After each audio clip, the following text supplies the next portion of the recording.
Bueno, muchas gracias por poderme adelantar a la hora que me tocaba. Yo, después de estar hablando del mundo digital y del mundo casi virtual, para los que somos de la generación analógica, pues voy a bajar a tierra y voy a hablar de cosas tan simples y tan duras como son los kilovatios y lo que representan los kilovatios para poder precisamente llevar todas esas cosas que todos necesitan de esa energía para poderlos mover. Bueno, quisiera empezar en primer lugar dando las gracias a APD y a Rafa Miranda, que fue el que me pidió que asistiera a participar en este congreso de directivos. Para mí además, hacerlo en Valencia es una enorme satisfacción. Valencia está en esta comunidad desde hace más de 100 años, desde 1903, en que hizo el salto del Molinar, y además en los últimos años pues hemos hecho inversiones por más de 4.000 millones de euros y tenemos casi 4.000 personas que trabajan para nosotros. Por tanto, es tremendamente importante esta comunidad, una comunidad que históricamente estamos muy unidos a ella.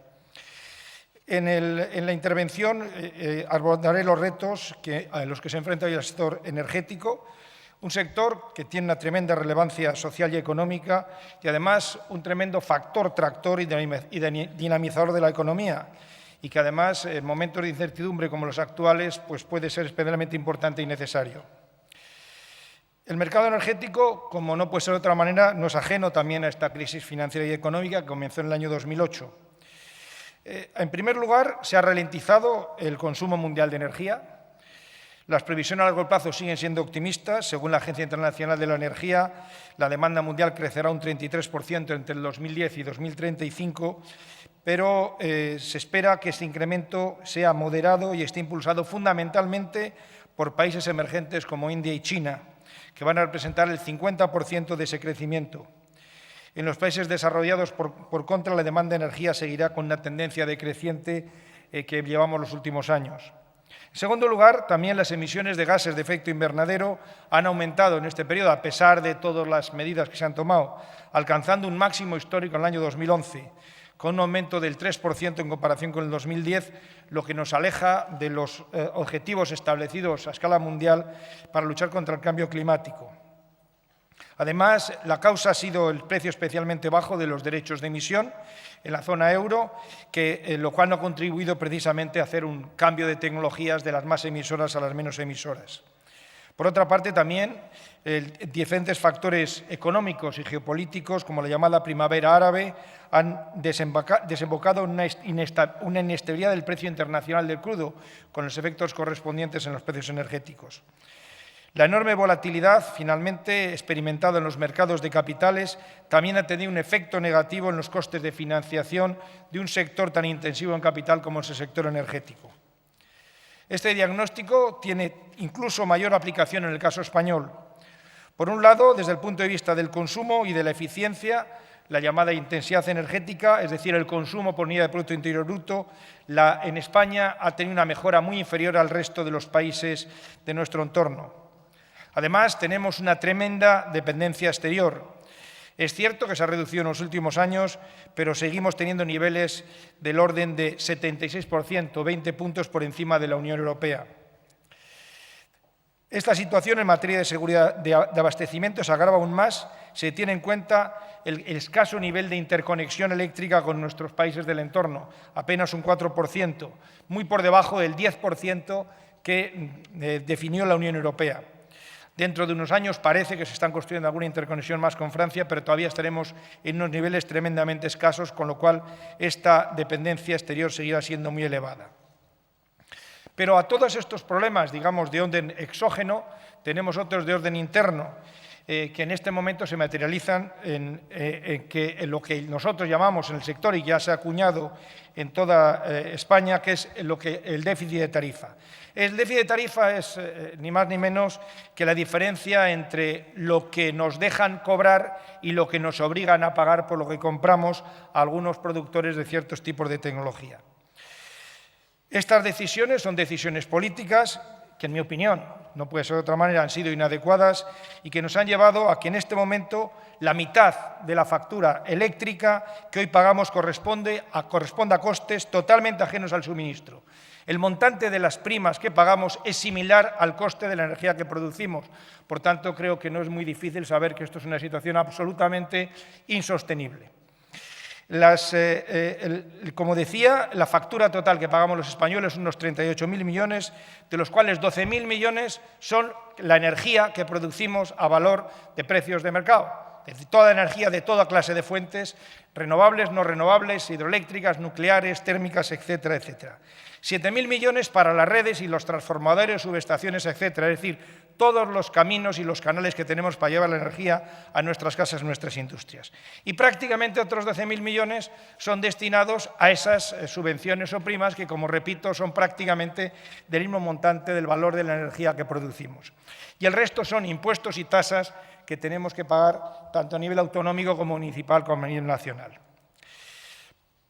Además, estas primas o subvenciones no serían un problema si hubieran aplicado en tecnologías, digamos, económicamente suficientemente maduras, pero se han hecho en tecnologías muy inmaduras y es lo que ha supuesto un crecimiento exponencial en los últimos, fundamentalmente, 4 o 5 años.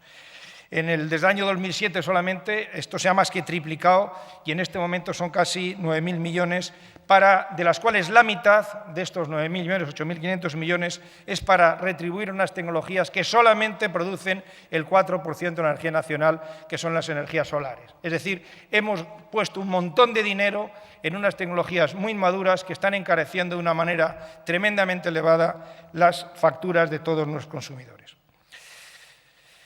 Esto, además, ha ayudado a que, en muchos casos, al no transferir muchos de estos costes directamente a la factura, sino quedarse en el balance de las empresas, lejos de ayudar a mejorar la eficiencia energética, ha ido en dirección contraria, porque hemos creado una sensación de energía barata cuando la realidad es muy distinta. Este déficit en este momento son unos 32.000 millones de euros, de los cuales una parte de ello todavía sigue en el balance de las empresas, unos 8 o 10.000 millones, el resto ha sido ya titulizado y progresivamente irá pasando a las facturas de todos nosotros. Lo cierto es que este es un problema muy serio, ya no solamente es un problema energético, es un problema financiero, es un problema de un tamaño de 32.000 millones, no es algo baladí, es algo serio que puede ocasionar disfunciones muy importantes. Este problema, en mi opinión, tiene solución y además debe atajarse lo antes posible para garantizar la sostenibilidad económica del sistema. Sostenibilidad económica, además, que no hipoteque aún más las futuras generaciones. En esto creemos que la situación es tan irracional como que aquellos que en este momento 3 o 4 empresas estemos financiando el desarrollo de nuestros competidores que nos quitan, digamos, el mercado, le estamos dando el dinero a través de estas primas que tenemos en nuestros balances. Esto es algo que no ocurre en ningún entorno que yo conozca en el mundo. En mi opinión hay un tema simple y es actuar sobre aquellos factores que han causado este problema. Y de momento lo que se está haciendo es justamente lo contrario. Las actuaciones que se están tomando últimamente son actuar sobre aquellos que es más eficiente, tanto las redes como la generación tradicional. Las redes en España ya teníamos unos costes o unos precios de las redes que son inferiores en un 10% a la media de la Unión Europea, son datos de Eurostat. Bueno, pues el Real Decreto que se ha producido el 13 de 2012 en el mes de marzo ha recortado un 12% de nuevo esta retribución, sin ninguna justificación ni técnica ni económica. Esto, como yo decía el otro día en una presentación de resultados en Londres, el modelo español es un modelo único, es un modelo que yo llamo ex post, frente al modelo regulatorio de todos los países, que planificas previamente y discutes y con eso haces todas tus inversiones. Aquí tenemos que adaptarnos ex post a esas decisiones, ajustando nuestras inversiones, ajustando nuestros costes de operación y mantenimiento, nuestras plantillas, etcétera, etcétera, a la nueva realidad. En el tema de la producción eléctrica, de la generación tradicional, el mix de generación española es la envidia de toda Europa. Tenemos el mix más competitivo y, de hecho, tradicionalmente, desde el año 2003, que yo he estado revisando los números, los precios de mercado español son en torno también a un 10% por debajo de los precios que hay en los pools europeos, en los mercados europeos. Sin embargo, estamos asistiendo a una creciente fiscalidad medioambiental, tanto a nivel local como autonómico, como el nuevo proyecto de ley de medidas fiscales que está en este momento en el Parlamento, con unos gravámenes adicionales, en algunos casos discriminatorios, que tienen, en mi opinión, pues un fin fundamentalmente fiscal, pero que a la larga van a tener un efecto negativo sobre esa competitividad de nuestro mix generador.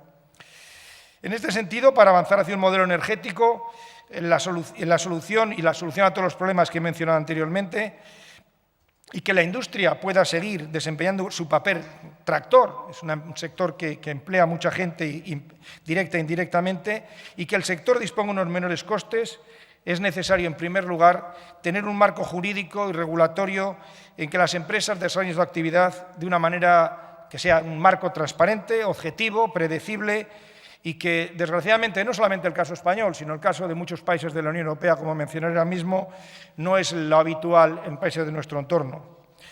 De hecho, en la zona euro, el sector eléctrico está siendo afectado por un creciente riesgo que perciben los mercados como consecuencia de estos marcos regulatorios cambiantes y muchas veces imprevisibles. Esto está llevando pues, que los inversores de la zona euro estén decantándose, llevando sus dineros, sus inversiones a áreas como Estados Unidos o el Reino Unido y en algunos casos países emergentes como Brasil o otros países donde la regulación es mucho más previsible y mucho más estable. Frente a las medidas muchas veces cambiantes que se utilizan en muchos casos para resolver situaciones puntuales, son parche sobre parche sobre parche. Aquí Rafa Miranda, que lleva más años que yo, lo puede decir. Yo llevo 12 años y he conocido a lo largo del tiempo soluciones siempre transitorias que al cabo de un tiempo se vuelven a corregir para poner otra situación transitoria, etcétera, etcétera. Hay una encuesta que realizó el Banco de Negocios Nomura en 2011 que dice que el 75% de los inversores consultados consideraba a España como el país europeo en el que las empresas del sector tienen un mayor riesgo regulatorio. Esto es un banco japonés, pero un banco más europeo, como es el BNP Paribas, también en su mapa de riesgos del mes de abril de ese año también situaba a España como el país con mayor riesgo regulatorio, principalmente, además lo decía, como consecuencia de este desfase entre ingresos y gastos, este déficit de tarifa. Esto es una muestra, de alguna manera, cómo se percibe en los mercados ese riesgo regulatorio en también la dispara evolución bursátil, en comparación con países como Estados Unidos o el Reino Unido. Si un inversor hubiera tomado una decisión en el año 2007 de invertir €1 en la zona euro, su inversión se hubiera deteriorado un 64%. Ese mismo inversor, si lo hubiera puesto en la zona dólar o en la zona libra, en el Reino Unido o en Estados Unidos, solamente hubiera tenido un 7 o un 8% de depreciación. Y eso, además, a pesar de que las empresas que estamos en la zona euro, desde luego las españolas muy claramente, somos mucho más eficientes y estamos mucho más internacionalizadas que las empresas de nuestros países donde estamos alrededor. Como sabéis, luego lo comentaré, nosotros estamos precisamente en estos dos países y sabemos muy bien cuál es el grado de desarrollo tecnológico y de competitividad que tienen en estos países. Por eso, en un negocio tan intensivo en capital como el nuestro, resulta esencial este modelo claro y estable a largo plazo, alejado, por tanto, de cualquier tentación de adoptar decisiones provisionales en ese corto que erosionan no solamente nuestra credibilidad, sino la credibilidad en todos los países donde estamos e introducen, además, una incertidumbre insostenible para los inversores.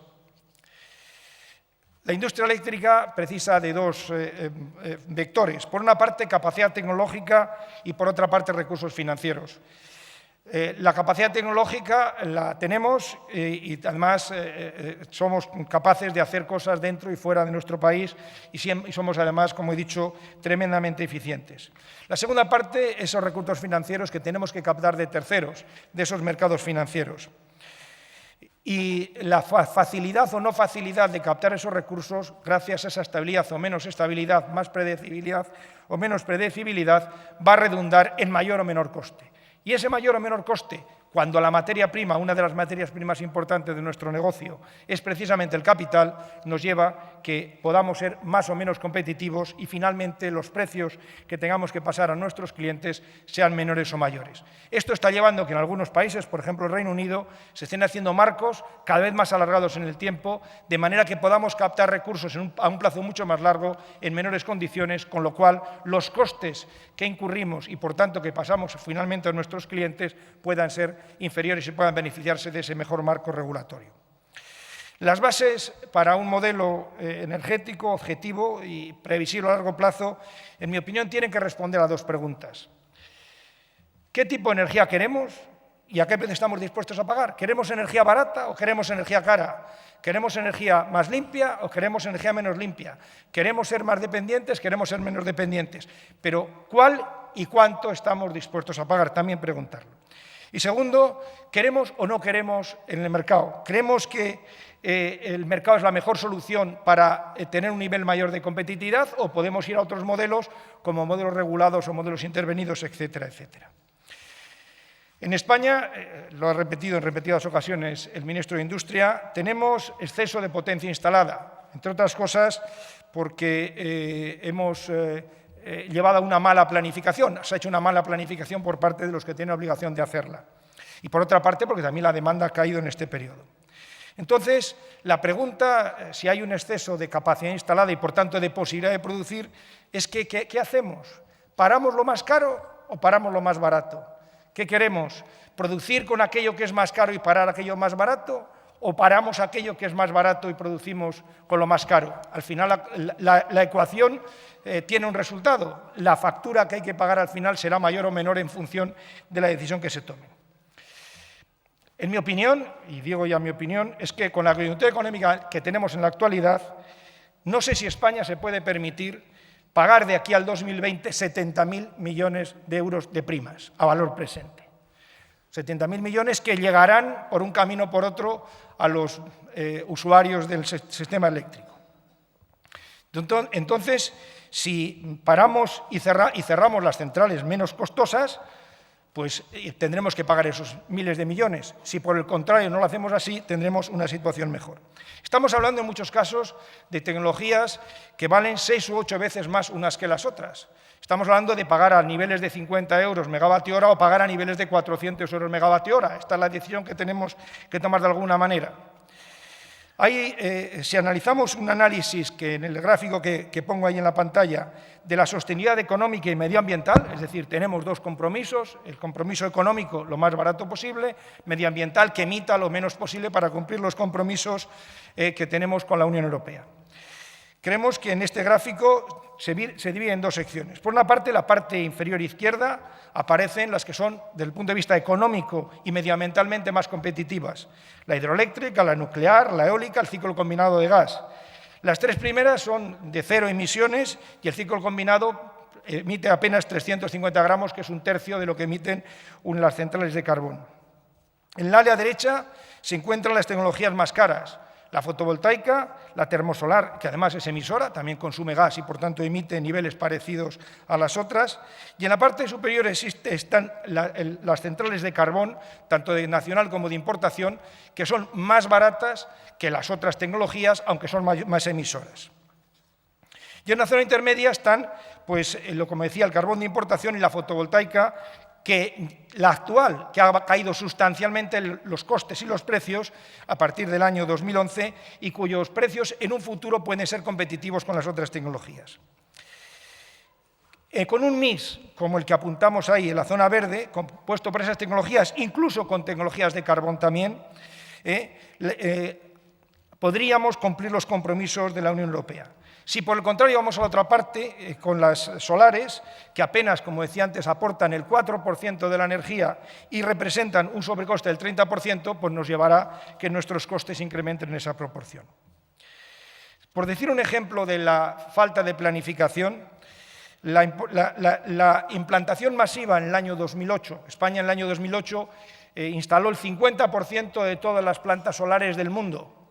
Eso sí, paneles chinos todos, o sea, traídos de fuera, y creamos una magnífica industria china a base de ese tema. Pero si hubiéramos retrasado 4 años, nos podríamos haber ahorrado a valor presente 38.000 millones de euros de primas. Estas son las decisiones que en un momento tomamos. Es decir, algo que se toma, se hace en un momento determinado, en la parte de arriba de la curva de aprendizaje, cuando pase un periodo de tiempo y se toman las decisiones en el momento oportuno, podemos encontrarnos con situaciones mucho más adecuadas que habiéndolo hecho de la otra manera. Pero si paramos esta producción, además de las tecnologías más caras o las más baratas, cualquiera de ellas, hay que tomar una decisión. Hay que buscar soluciones también para aquellas inversiones realizadas de gente que las ha hecho con buena fe, Soluciones que, además, en el caso español tenemos experiencia en el pasado. En el pasado ya hubo una situación parecida cuando se decidió la paralización de unas centrales nucleares, o en Brasil recientemente con la paralización, en nuestro caso, de algunas centrales de térmicas de ciclo combinado. Si se tomara la decisión de parar lo más caro, el ahorro de la factura podría ser entre un 10 y un 15% de la factura actual. Estamos hablando de cifras muy importantes, estamos hablando de miles de millones de euros todos los años que tendríamos que pagar en otro caso. Segunda pregunta es, ¿creemos o no creemos que el mercado es el sistema más eficiente para lograr un sistema más competitivo? Si la opción es decantarnos por el mercado, porque los híbridos no valen, no hay mercado, si decidimos ir por el mercado, tendríamos que terminar con la intervención política que tenemos en muchos países y que impide una correcta aplicación de las reglas de la libre competencia. Si están introduciendo tasas, impuestos, etcétera, etcétera, costes ajenos al servicio dentro del precio, pues automáticamente el sistema competitivo se deteriora. Creemos que, además, en muchos países, desgraciadamente, se hace poca política energética y se hace mucha política con la energía. Y yo creo que tenemos que cambiar la ecuación. Tenemos que hacer mucha política energética, de verdad, y poca política con la energía, porque al final, cuando se hace política con la energía, al final lo pagamos todos de nuestros bolsillos. Así, un mercado de generación competitivo, en nuestra opinión, requiere, por una parte, que se elimine cualquier interferencia externa que distorsione esa correcta fijación de precios.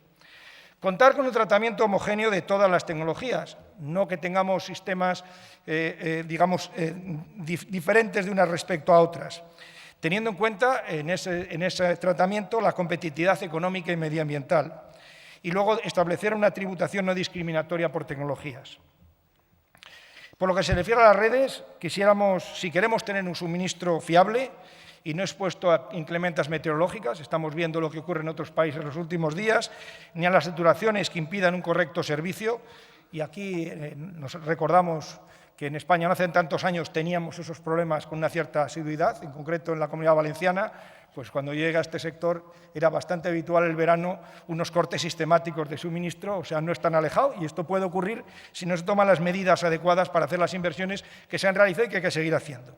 Pero para hacerlo se precisa un modelo predecible, razonable, y donde se establezca un marco en que se puedan planificar de una manera razonable las inversiones en el corto y medio y largo plazo, se pueda planificar la operación y mantenimiento también para un periodo más alargado.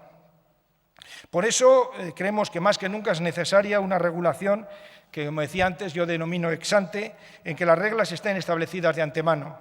Este marco normativo debe garantizar una planificación racional de las inversiones y aumentar la eficiencia y mejorar el servicio. Además, esto reduciría la incertidumbre, permitiendo a las empresas acceder, repito lo de antes, más fácilmente a los mercados financieros con unos menores costes que van a redundar al final en unos menores costes para los ciudadanos. Creemos, en este sentido, que el actual Gobierno ha declarado este firme compromiso de modificar este marco energético que ha heredado. El ministro de Industria, Energía y Turismo ha anunciado recientemente en el Congreso de los Diputados que el Gobierno llevará a cabo una reforma estructural, y cito textualmente, a fin de lograr un marco regulatorio objetivo, transparente y estable, centrado, sigo citando textualmente, en la eliminación completa del déficit de tarifa y en conseguir un sistema eléctrico sostenible desde el punto de vista económico y medioambiental con un mix energético equilibrado. Desde luego, confiamos que esta voluntad del Gobierno se concrete y desarrolle en los estrictos términos que está proponiendo, eso sí, en el más corto plazo posible, porque los tiempos, el sector necesita con urgencia este tipo de soluciones. Con este tipo de marco normativo que he descrito anteriormente, el sector eléctrico puede seguir actuando como un motor de la recuperación y crecimiento económico, impactando muy positivamente en la economía a través de las cuantiosísimas inversiones y el muchísimo empleo que genera alrededor. En España invertimos en el entorno de los 6.000–8.000 millones de euros anualmente de una manera recurrente. Genera empleos, gente que trabaja para nosotros a través de subcontratas o directamente en las empresas, cerca de 450.000 personas. Y realiza compras anuales de varios miles de millones, de 12, 15, 20.000 millones anualmente a muchas empresas y a muchos de los cuales estáis aquí presentes que sois proveedores nuestros. Y antes de finalizar, quisiera, como no, hacer un poco de publicidad también de Iberdrola. Ahora, como hemos estado hablando de publicidad, pues no puedo resistirme. Yo soy de la época analógica, no era tan digital como tú, pero lo intentaré también decir. En la última década hemos tenido un proceso de expansión internacional que ha hecho que la compañía haya multiplicado sus activos por cerca de 5 veces, de hasta los 100.000 millones o cerca de 100.000 millones que tenemos en la actualidad. A su vez, el beneficio de la compañía también se ha multiplicado por 3 veces en este periodo y el dividendo en una proporción similar también. Y además hemos aumentado nuestros fondos propios hasta un nivel que tenemos en este momento 34.000 millones. Gracias a ese proceso de internacionalización, en el año 2000 la compañía, el 99% de nuestros resultados venían de España, es decir, solamente un 1% venía de fuera de España. En los resultados que acabamos de presentar, de los 9 primeros meses de este año, solamente el 25% viene de España, el 75% viene fuera de España.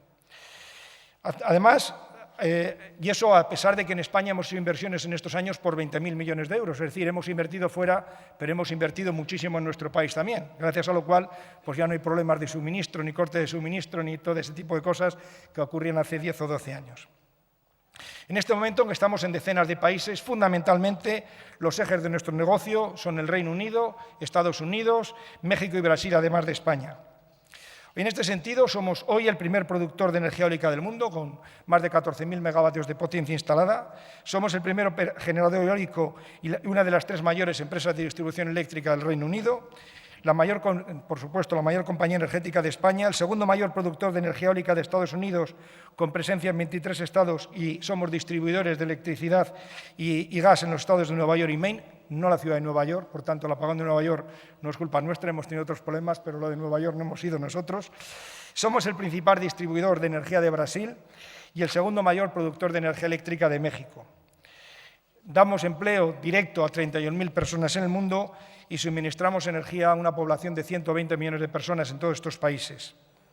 Y de cara a los próximos años, pretendemos que, a pesar de este entorno difícil que estamos viviendo, queremos seguir manteniendo y mejorando nuestra fortaleza financiera y preparándonos para la fase de crecimiento futuro que seguro que llegará. Yo soy siempre optimista y creo que las crisis pasan.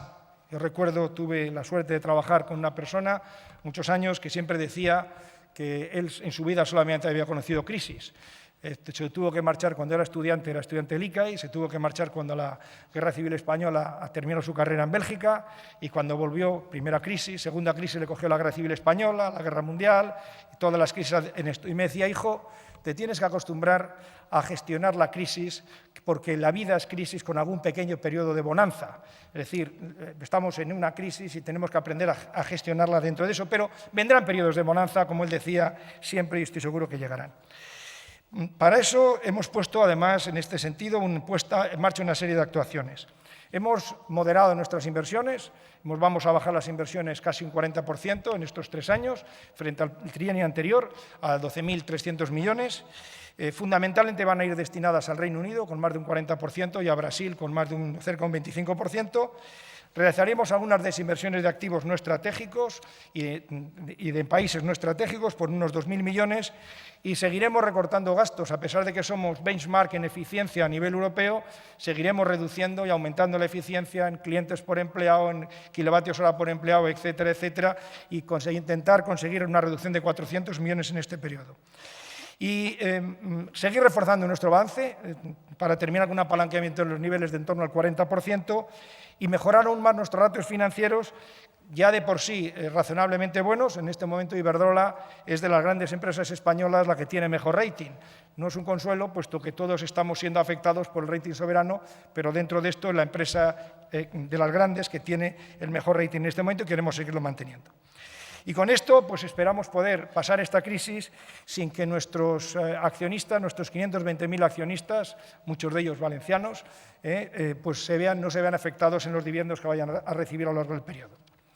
Y ya para terminar, yo quisiera mandar un mensaje también de confianza. El sector eléctrico queremos contribuir a superar la actual crisis y queremos hacerlo por 2 caminos. Por una parte, por esos enormes volúmenes de inversión y de compras que hacemos, y sobre todo en empresas que tenemos los centros de decisión en España, porque no solamente compramos para nosotros, para lo que utilizamos en el país, sino para lo que tenemos fuera de nuestro país. Detrás de nosotros vienen muchos proveedores, detrás de nosotros vienen muchas pequeñas y medianas empresas que se están instalando en los países donde estamos, que están homologando sus equipos, sus productos, y que esto está llevando a todas estas empresas a poder expandirse por el mundo. Queremos seguir contribuyendo en esta dirección.